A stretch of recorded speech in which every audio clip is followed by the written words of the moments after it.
Hello అండి, నేను మీ doctor Anusha Reddy, fertility expert, 49 fertility center, Warangal branch. ఈరోజు చాలా హాట్ టాపిక్, సమ్మర్లో ఐవీఎఫ్ చేయించుకోవచ్చా అన్న టాపిక్ గురించి మాట్లాడదాం. యూజువల్గా సమ్మర్ అంటే మార్చ్, ఏప్రిల్, మేలో చాలామంది పేషెంట్స్ ఐవీఎఫ్ చేయించుకోవడానికి సంకోచిస్తారు, భయపడతారు. యూజువల్గా వాళ్ళ డాక్టర్స్ వాళ్ళకి ఐవీఎఫ్ సజెస్ట్ చేసినప్పటికీ, వాళ్ళకి ఎమర్జెన్సీ ఉన్నప్పటికీ, అంటే కొంచెం లేట్ చేస్తే వాళ్ళ ఎగ్స్ తక్కువైపోతాయో, స్పర్మ్స్ ఇంకా తక్కువైపోతాయో, దానివల్ల ఐవీఎఫ్ సజెస్ట్ చేసినప్పుడు వాళ్ళకి ఆ రిక్వైర్మెంట్ ఉన్నా కూడా ఎండాకాలం కదా అన్నట్టుగా పోస్ట్పోన్ చేస్తారు. సో మరి ఎంత మటుకి ఈ ఎండాకాలం ఐవీఎఫ్ మీద ఎఫెక్ట్ చూపిస్తుంది అన్న టాపిక్ గురించి ఈరోజు మనం ఈ వీడియోలో డిస్కస్ చేసుకుందాం. చాలా మటుకి మన స్టడీస్లో చూసినట్టయితే summer and spring and summer అంటే మార్చ్, ఏప్రిల్, మే చూసుకున్నట్టయితే ఐవీఎఫ్ అనే కాదు, న్యాచురల్గా కన్సీవ్ అవ్వడానికి కూడా ఛాన్సెస్ అనేవి చాలా ఎక్కువగా ఉంటాయి. ఐవీఎఫ్లో కూడా మనకి యూజువల్గా న్యాచురల్గా కన్సీవ్ అయ్యేదానికి పర్ మంత్ 7% ఛాన్స్ ఉంటే, ఈ స్ప్రింగ్ అండ్ సమ్మర్ సీజన్లో 14% ఛాన్స్ ఉంటుంది.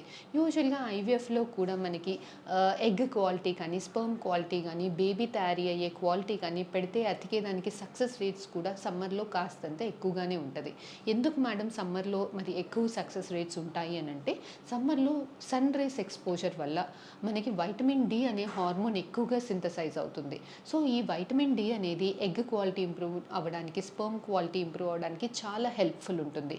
ఇదే కాకుండా మన బాడీలో సన్ రేస్ వల్ల బ్రెయిన్లో హార్మోన్స్ యాక్టివేట్ అయ్యి మెలటోనిన్ అనే హార్మోన్ కూడా ఎక్కువగా ప్రొడ్యూస్ అవుతుంది.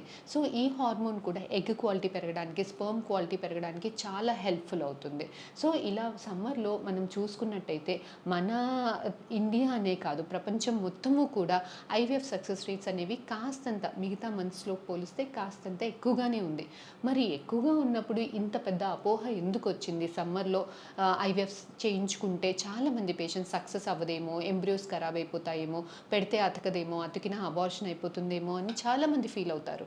మరి ఎందుకు ఇంత పెద్ద అపోహ వచ్చింది అంటే, చిన్నప్పటి నుంచి మన పేరెంట్స్ కానీ, గ్రాండ్ పేరెంట్స్ కానీ చలువ పదార్థాలు, వేడి పదార్థాలు అన్న కాన్సెప్ట్ మన బ్రెయిన్లో బాగా ఇన్కల్కేట్ చేసి ఉంటారు. సో చాలామంది బయట వేడిగా ఉంది కదా, వేడిలో మనం కన్సీవ్ అవ్వలేమేమో, మన ఎంబ్రియోస్ అతకవేమో అన్న అపోహతోటి ఉంటారు. కాకపోతే ఇక్కడ గమనించాల్సింది ఏంటంటే, బయట ఎంత వేడిగా ఉన్నా, ఎంత చల్లగా ఉన్నా మన బాడీలో టెంపరేచర్ మాత్రం 37 డిగ్రీసే ఉంటుంది. అలాగే మన ల్యాబ్లో ఎగ్ హ్యాండిల్ చేసే యూనిట్స్లో కానీ, స్పర్మ్ హ్యాండిల్ చేసే యూనిట్స్లో కానీ, ఇక్సీ మెషిన్లో కానీ, ఇన్క్యుబేటర్లో కానీ బయట టెంపరేచర్ ఎలా ఉన్నా ల్యాబ్లో టెంపరేచర్ 37 డిగ్రీస్కే సెట్ అయి ఉంటుంది. సో సమ్మర్ అయినా, వింటర్ అయినా బయట టెంపరేచర్స్ ఎలా ఉన్నా ల్యాబ్లో టెంపరేచరు, మన బాడీలో టెంపరేచరు 37 డిగ్రీసే ఉంటుంది. సో ఇలా కంగారు పడాల్సిన అవసరం ఏమీ లేదు. ప్లస్ ఇంకొక విషయం ఏంటంటే, సెకండ్ చైల్డ్ ప్లాన్ చేసుకునే వాళ్ళు, ఫస్ట్ ప్రెగ్నెన్సీ ఫస్ట్ చైల్డ్కి హాలిడేస్ సమ్మర్లో ఉంటాయి కాబట్టి డెఫినెట్గా summer is very convenient for them. ఇదే కాకుండా కొంతమంది టీచర్స్కి, అఫీషియల్స్కి సమ్మర్లో హాలిడేస్ ఉంటాయి కాబట్టి summer is the best time for them to get IVF done.